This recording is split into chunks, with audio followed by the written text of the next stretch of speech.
April is Autism Awareness Month, and a few weeks ago we talked about some of the things happening locally here, including a big event next weekend. We'll be there. We will. Fundraising is an important part of this conversation, but our next guest also believes it's important for parents to understand child development and recognize signs of developmental delay. Jenny Burt is a pediatric psychologist and a Nebraska State Autism Collaborative Ambassador. Thanks for stopping in. Nice to see you, Jenny. Yeah. Thanks for having me today. No problem. Talk about autism a little bit, because we have viewers out there that may not understand the full scope of this, and I know, you know, when people talk about autism, they talk about the spectrum. Yes. Talk about autism in general. Well, an autism spectrum disorder is pretty much characterized by delays in communication, social interactions, and behavior. And most of the time, kids with autism look like any typical developing child. You can't tell by looking at kids that they have autism. It's more in how they interact with the environment and how they communicate and problem solve that's different. How prevalent is it? And I'm thinking even within the last year or so, we've heard about more and more cases. So what's behind that? The data is always changing, and the most recent research that the CDC in Atlanta put out says about 1 in 68 kids has autism, and that's up about 30% from 2008. It was 1 in 88. Yeah. Is it just better methods of diagnosing it, more parents on the lookout for it? We hypothesize that's one of the reasons. We have much better screening instruments. The general public and parents are becoming a lot more aware of what those developmental milestones and delays are. We also have better diagnostic tools and better treatment options out there, but they're doing more research to see if there's some other possible causes that could be contributing. There's probably a lot of kids out there not diagnosed yet. What should parents watch out for, and I guess what should they look for? I mentioned milestone moments, and I know you have some literature that helps identify those. Yes, thank you for bringing that up. I'm really excited about that part. The CDC's Learn the Signs, Act Early campaign has lots of free, easy to use tools that parents can have to help monitor their child's development, understand their child's development, and importantly, recognize those early warning signs.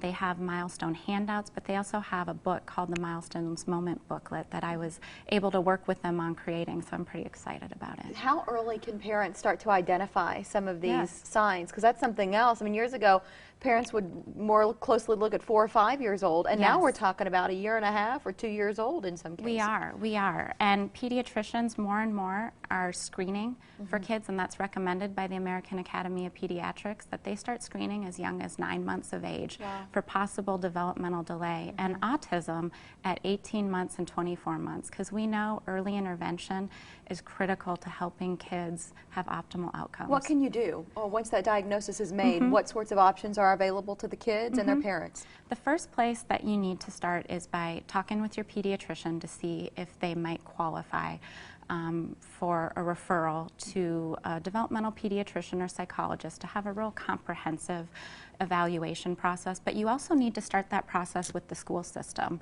because a medical diagnosis and an educational verification are different. And schools provide free services from birth to age 21. And so starting there is really important. Early intervention is key. Kids do best with early intervention, and especially applied behavior analysis, ABA treatments, which help you to identify those skills you want kids to improve and systematically work on helping them develop those skills slowly over time and eliminating some of those more challenging negative behaviors. What is this collaborative, the Nebraska State Autism Collaborative? Can you talk I'm about excited about it because it's we've been the Nebraska State Act Early team for a long time, and we've really focused on identifying kids early, getting the message out there, and I think we're doing a better job of getting it out there.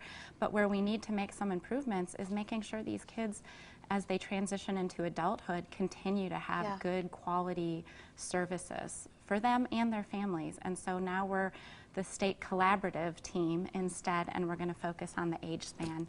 We're key stakeholders in the community that get together quarterly to try to further that cause, and we reach across the state. We have members all the way out in Chadron, Scottsbluff. And some of your members will be at the same event we'll be at on the 26th. Many of us will be there supporting autism and trying to raise funds to improve clinical services. Yeah, this is the Puzzle Walk, an annual event, and this is huge. A lot of families with kids on the spectrum will be there.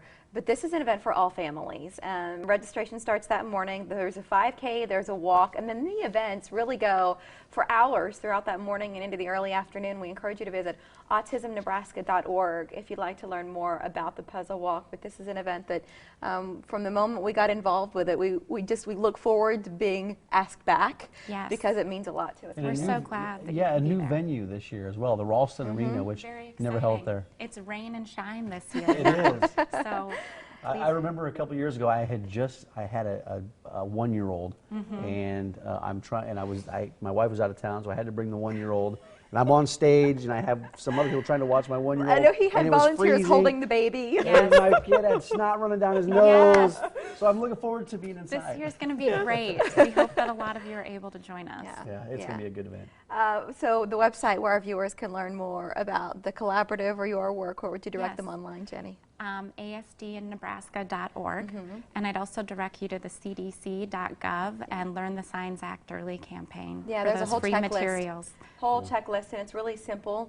I think, why not? Yes. It's free, Yes. so why not? Thank you, Jenny. Thank you Thanks, so Jen. much. Good to Thanks see for you. having me. Appreciate You it. betcha. If this is a conversation that you would like to share with a family member or a friend, we encourage you to visit our website after the show.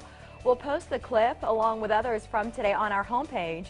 You can also search for clips under past shows at omahamorningblend.com. Later in the show, comedian Chad Daniels, he was recently on Conan. You can see him here in Omaha this weekend. That's right. And after the break, big auto reveals out of the Big Apple and the new Corvette that's getting a lot of attention.